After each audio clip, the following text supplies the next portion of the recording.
Assalamualaikum warahmatullahi wabarakatuh. Alhamdulillah kita hari ini akan memulai acara yang sangat-sangat spesial, yaitu acara Obahso, obrolan bareng Abah. Dalam acara Obahso ini sangat-sangat inspiratif. Jadi nanti akan ada banyak-banyak cerita-cerita dari dari tokoh-tokoh yang akan memberikan banyak inspiratif untuk kita semua. Untuk episode pertama ini kita akan mengangkat tema yaitu preman tobat.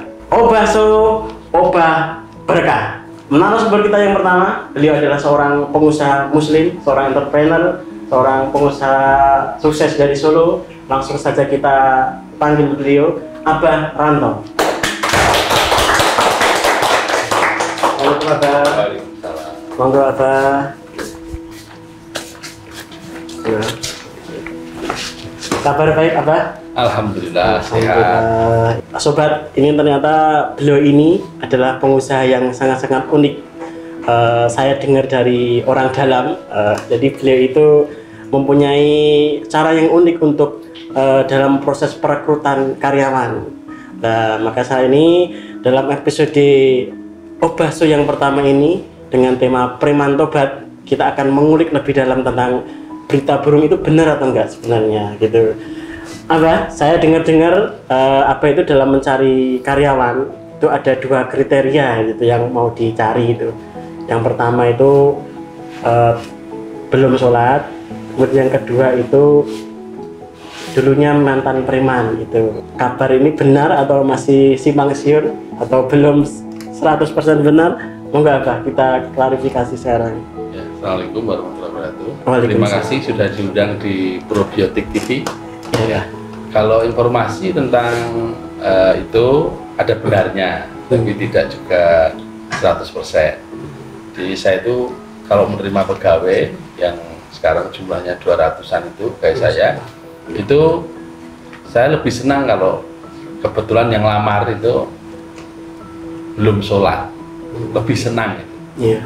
Kalau yang sholat ya jauh lebih senang, tapi ada perasaan senang itu kalau belum sholat itu.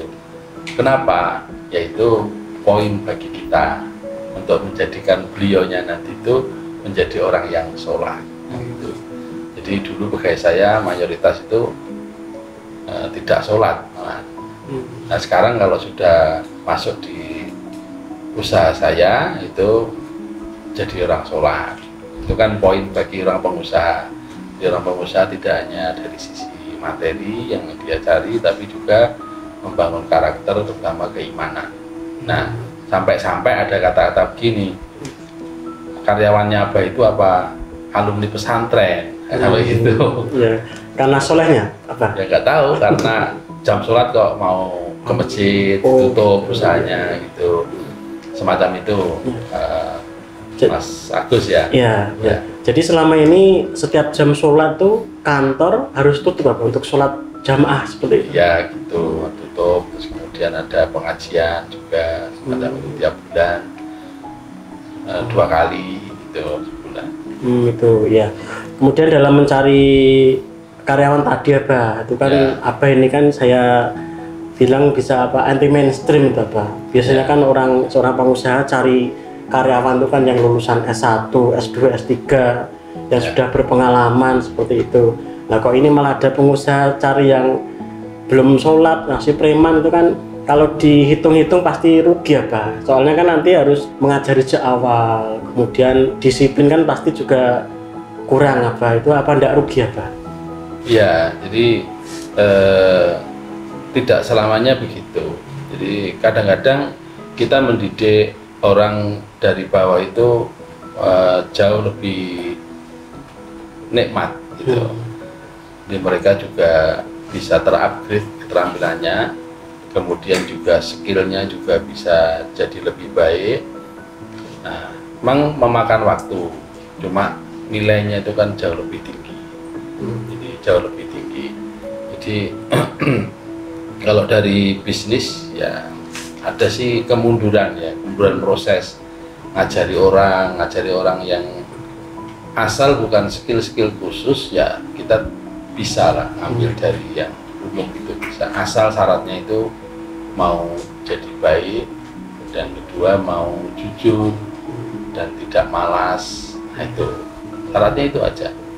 Kalau sudah mau jadi baik, mau jujur, kemudian tidak malas, insya Allah ya kita terima. Kita nggak perlu surat keterangan SKCK ya Pak ya itu ya. Iya. Surat keterangan kelakuan baik apa polisi kalau itu. sekarang SKCK itu. Kita nggak perlu itu. Kita perlukan omongan dia. Aku mau jadi orang baik, itu udah cukup. Karena manusia itu akan ingat omongannya sendiri. Iya, baik. Luar biasa, Pak. Jadi perusahaannya memang konsepnya itu tidak hanya untuk dunia aja, jadi konsepnya lebih jauh untuk akhirat ya, Pak. Insya Allah. Ya, karena kita hidupnya kan nggak lama. Mau berapa lama Pak Agus? Saya 150? kebanyakan apa? Ya, wajarnya aja, yang penting bekal kita sudah banyak, Pak. Amin. Ya. Ya, Pak. Selain Abah, kita juga akan mengundang karyawan, salah satu karyawan Abah. Jadi kita kan dapat info banyak karyawan Abah itu kan dulu preman. Nah, ini salah satu yang kita undang, Abah. Oh iya. Nah, jadi kita panggil narasumber yang kedua, karyawan Abah Ranto, Bapak Muhammad Solihin. Assalamualaikum. Waalaikumsalam. Assalamualaikum, Bang Solihin, apa kabar? Pak Solihin. Monggo. Ya, terima kasih. Pemirsa, beliau adalah salah satu karyawan binaan Abah Ranto. Dan Bang Ikin, Iya. dulu kerja di pabrik batik ya? Kok tahu? Nah, ini cetakannya dibawa kemana-mana ini. Iya Bang Ikin. Gimana ceritanya kok banyak cetakan batik ini, gimana Bang Ikin? Kok banyak banget ini, ada dari sini sampai lengannya ada gambar siapa ini Bang Ikin? Jangan mas, malu mas Agus. Gimana ceritanya Bang Ikin? Ya, maklum lah mas. Di dunia hitam istilahnya. Bang. Itu kan banyak tato teman-teman. Jadi kita ikut tato gitu aja mas. Gitu. Iya iya. Oh ya Bang Kikin dulu. Iya. Oh iya, ini saya panggil Bang Kikin enggak apa-apa ya nih? Enggak apa-apa. Iya, Teman-teman juga bilangnya seperti itu. Soal nama biasa kan Muhammad Solihin. Iya. Namanya kan bagus. Namanya bagusnya. Iya. Cerita dulu kok bisa bertemu dengan Abah, kok sampai sekarang bisa bergabung dengan perusahaan Abah itu gimana Bang Kikin? Ya, dulu kan saya kerja parkir Mas Agus. Nah, waktu parkir saya dikasih ya beliau ini 100.000 dulu habis sholat ke masjid. Ya saya kan penasaran, masa ngasihnya banyak banget Mas Agus bagi saya sehari aja nggak dapat segitu ya kok. Nah saya penasaran, saya tanya ini siapa ini, saya tanya, saya malah tanya nama saya, kamu siapa gitu ya Pak. Kamu siapa? Tak jawab, nama saya Muhammad Solihin. Tanya lagi beliaunya, kamu sholat belum? Ya saya belum sholat, tak jawab belum. Ya gimana, namanya Mas Solihin nggak sholat. Oh, gitu. Habis itu langsung pergi. Tidak sesuai nama. Intinya udah langsung pergi. Iya Terus iya iya. 2 bulan atau 3 bulan itu ya, Mbak. 3 bulan, nah, kira-kira 3 bulan. Itu ketemu lagi di masjid itu, saya dipanggil gitu ceritanya. Dipanggil, saya ditanya, kamu pengen jadi baik enggak? Jadi baik gimana maksudnya gitu? Saya ya nggak protes lah. Saya merasa kurang baik, ya kan? Udah, saya bilang aja, pengen Pak gitu. Oh iya. Oke. Oh iya, Abah. Itu kok Abah saat melihat Bang Kikir ini kok langsung memberikan 100.000 itu gimana? Bahkan umumnya itu kan biasanya ya paling banyak 5.000 rata-rata. Kok sampai 100.000 itu gimana ceritanya Abah? Ya rezekinya dia. Oh, Jadi kita itu punya konsep gini Mas, kalau ketemu orang itu kan tuntunan ketemu itu berikan yang terbaik gitu.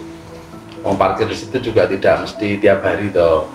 ya sekali-kali lah ngasih lebih pada tukang parkir, barangkali bisa jadi jalan hidayah. Nah orang ke masjid itu kan mobil, kalau bisa yang ngasihnya ya lebih lah gitu. Kalau kita tiap hari ke situ ya mungkin beda. Ini kan jarang-jarang kita lagi bepergian kemana mampir ke situ, ya kasihlah lebih gitu. Saya biar apa? Wah orang cetok bayar gitu.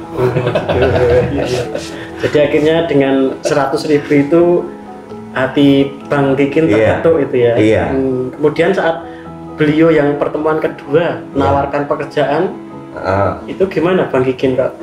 Langsung reaksi Bang Kikin itu gimana? Ya nggak tahu, saya tahu langsung bilang mau gitu aja. Oke, kalau mau kamu harus datang ke kantorku. Gitu, siapa ini? Saya dikasih sangu, kasih alamatnya, saya suruh datengin kantornya Mas Agus. Iya. Saya datengin langsung, besoknya tapi udah ketemu langsung ditanya, oh belum mau kerja? Itu ya udah.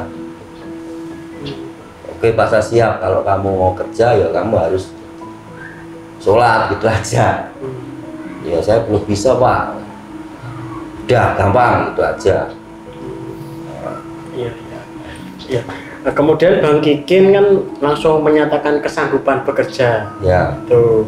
Nah, sampai sekarang itu sudah berapa tahun Bang Kikin bekerja dengan Abah Ranto itu? Ya kira-kira 10 tahun ya Abah. Belum ada, kamu itu 10 tahun 6 tahun. Wah 6 tahun. 10 tahun 4 tahun lagi. Tahunan ya. Iya. Perbedaannya apa Bang Kikin saat dulu hidup di jalanan sama sekarang setelah gabung bersama Abah itu perbedaannya itu apa? Ya alhamdulillah perbedaan sangat beda banget Mas Agus. Kalau masalah finansial, terima kasih Pak. Ya makin baik lah. Dan yang utama ini Mas Agus, saya bekerja sama Abah Ranto ini, akhirnya saya jadi terkondisi. Ya, saya bisa rajin sholat, tidak melakukan lagi maksiat-maksiat. Jadi sekarang alhamdulillah sudah bisa sholat. Ya, alhamdulillah. Padahal dulu kenal pun enggak dulu Pak. Sholatnya gimana kalau dulu sebelum kenal Abah itu saat masih di jalan itu Pak?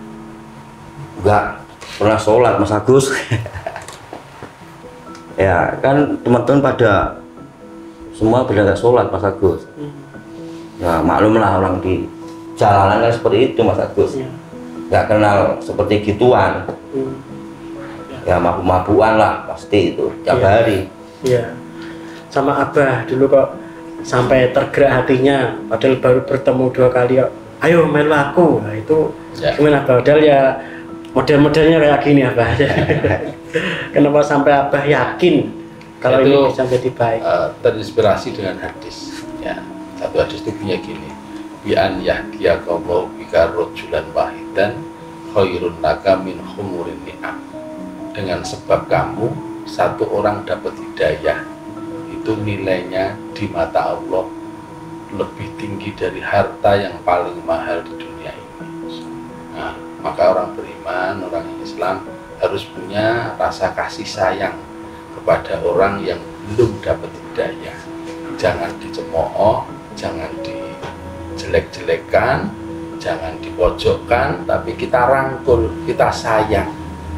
Dengan apa? Ya kalau nggak punya dengan uang ya dengan ucapan, perbuatan kita. Ya, kalau bisa ya, Bang ya, itu dengan harta kita. Orang Jawa bilang itu, wong Jawa itu nek dipangku mati. Nah, dipangku itu apa ya? Dipeluk, disayang. Itu akhirnya mati, ngikut sama yang meluk itu. Nah itu filosofinya begitu. Jadi ya semua orang harus punya jiwa kayak gitu saya kira. Orang Islam terutama yang punya usaha itu jauh lebih mudah untuk mengajak orang menuju kepada hidayah. Jadi saya nggak punya ragu-ragu. Ya meskipun backgroundnya kayak apapun ya nggak apa-apa. Kita cobalah kita jadi penghantar dia untuk dapat hidayah. gitu. Masya Allah. Ya. Luar biasa. Oh ya, ini keenakan ngobrol, malah saya lupa nawarkan minuman ini. Oh. Bang Ikin minta minum apa ini? Vodka? Wah, sama bagus. Sama apa? Oh, sudah nggak mau vodka lagi nih ya? Udah enggak. Alhamdulillah. Ini minta apa nih? Saya siapkan dulu. Kalau ada teh aja Mas Agus. Baik. Sebentar, Pak Kiki, Bang Kiki. Ya.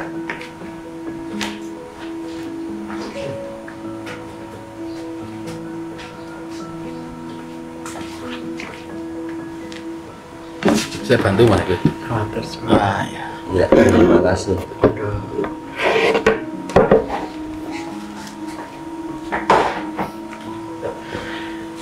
Jangan diminum dulu, Pak Iya. Solihin. Ini ada Oh, saya iya. kasih campuran yang sangat luar biasa. Iya. Apapun minumannya, biojana Biojana campurannya. Jadi nanti kalau dicampur biojana, tehnya nanti semakin sehat. Karena biojana ini kan isinya probiotik. Jadi probiotik itu sangat bermanfaat untuk kesehatan tubuh kita, Bang Kikin. Ya. Apalagi Bang Kikin kan dulu mantan peminum itu ya, peminum vodka dan sejenisnya. Iya. Ya, itu kan kalau sekarang pasti banyak kotoran-kotoran yang mengendap di dalam tubuh Bang Kikin. Nanti insya Allah dengan minum teh yang dicampur dengan biojana ini, residu-residu akan dikeluarkan, sehingga Bang Kikin akan semakin sehat dan semakin istiqomah dalam menjalankan perintah Allah Subhanahu wa taala. Bang Kikin, Ya. kita campur dulu minumannya dengan biojana. Apapun minumannya, biojana campurannya. Satu gelas cukup 1 sloki saja, Bang Kikin. Abah sekalian ya, Bang? Oh iya, Biar terus. semakin sehat, Abah. Amin ya. Nah.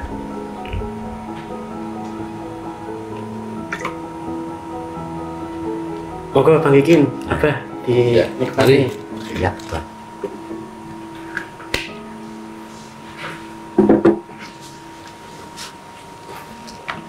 Wah, mantap. Gimana Bang Kikin rasanya? Mantap. Mantap. Nah, kayak campur teh rasanya seperti lemon tea, Bang Iya. Kikin. Ya. Nanti Bang Kikin saat minum biojana ini yang dicampur dengan teh, kondisi tubuh Bang Kikin akan semakin sehat. Kemudian pencernaan Bang Kikin juga akan diperbaiki. Iya. Apalagi kalau Bang Kikin endapan-endapan bekas minuman-minuman tadi itu akan diprediksi akan dibuang. Jadi nanti Bang Kikin akan semakin sehat insya Allah. Amin. Jadi nanti rutin minum 3 kali sehari, pagi, siang, sore. Ya. Lanjut Bang Kikin, Ya. ceritanya sangat menarik ini. Bang Kikin tadi kan Ya. langsung kerja di sini, kemudian setelah bekerja di sini kan imannya meningkat. Ya. Itu emang di sini tuh ada apa aja Bang Kikin? Di perusahaan Abah itu ada apa aja kok bisa seperti itu, bagi Ya. bisa meningkat itu? Ini Mas Agus. Kami tiap bulan dikasih pengajian 2 kali Mas Agus sama beliau. Baiklah. Jadi beliau sendiri yang baliknya begitu. Jadi kami harus ikut. Tidak boleh ikut. Tidak boleh izin. Pokoknya harus ikut. Ya. Ya gitu aja. Gitu. Itu benar apa? Berarti selama ini sebulan itu 2 kali pengajian untuk karyawan itu ya Pak? Kita namanya pengajian 14-an sama Fitri Quran. Itu 14-an itu setiap tanggal 14 sama setiap tanggal 27. Yang tanggal 27 itu bareng sama kita memberikan rezeki bagi karyawan itu atau gaji itu. Dan memang itu menjadi sarana untuk pembekalan dan sebaik-baik mubalik ya pemilik usaha itu sendiri. Jadi Abah sendiri Ya, karena kita kan jadi contoh di situ. Jadi contoh bagi semua pegawai. Kalau mengundang mubalik lain mungkin ya kurang mengena permasalahannya gitu. Jadi harus apa pemilik usaha kalau bisa belajar lebih dalam tentang agama itu. Sudah pengaruhnya banyak. Nah, jadi memang dengan pendampingan dari Abah langsung ya, Iya, Bang Kikin. langsung. Di Bang Kikin tuh imannya sedikit-sedikit semakin meningkat dari dulu sampai sekarang itu. Benar. Iya, iya, iya. Oh iya, Bang Kikin. Ya, Untuk ini kan sudah bertemu langsung dengan Abah. ya. Nah ini tadi katanya kan mau apa?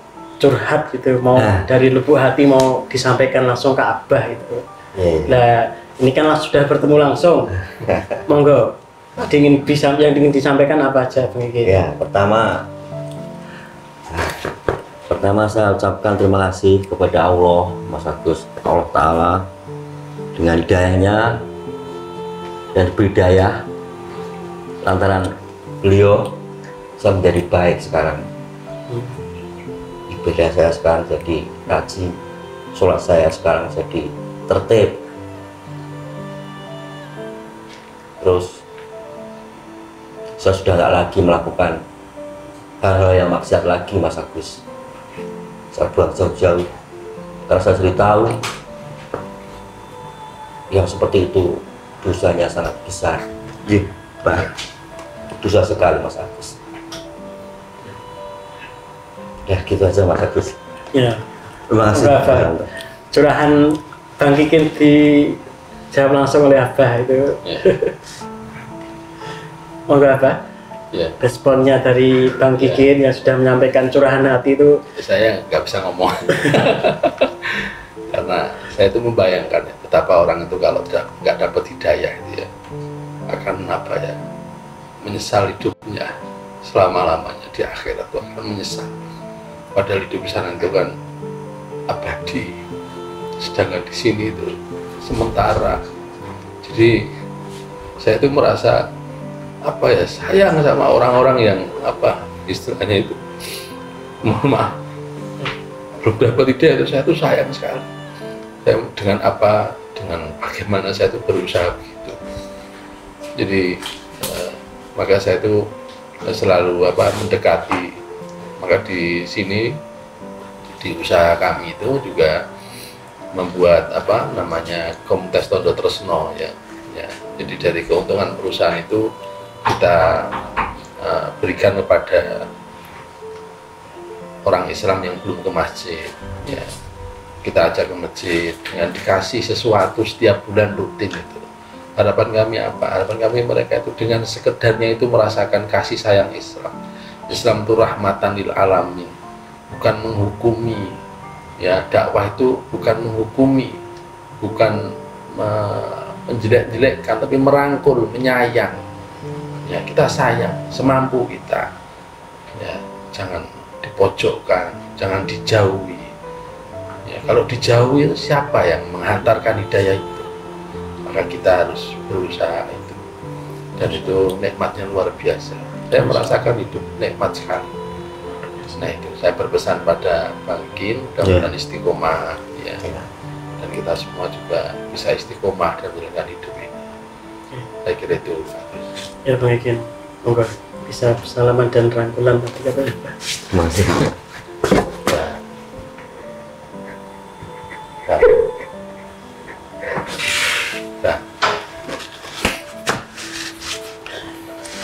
Alhamdulillah di saat ini kita melihat di zaman yang seperti saat ini masih ada seorang pengusaha, seorang entrepreneur yang masih memperhatikan nilai-nilai keislaman, nilai-nilai untuk akhiratnya. Jadi tidak hanya sekedar materi, tidak hanya sekedar profit.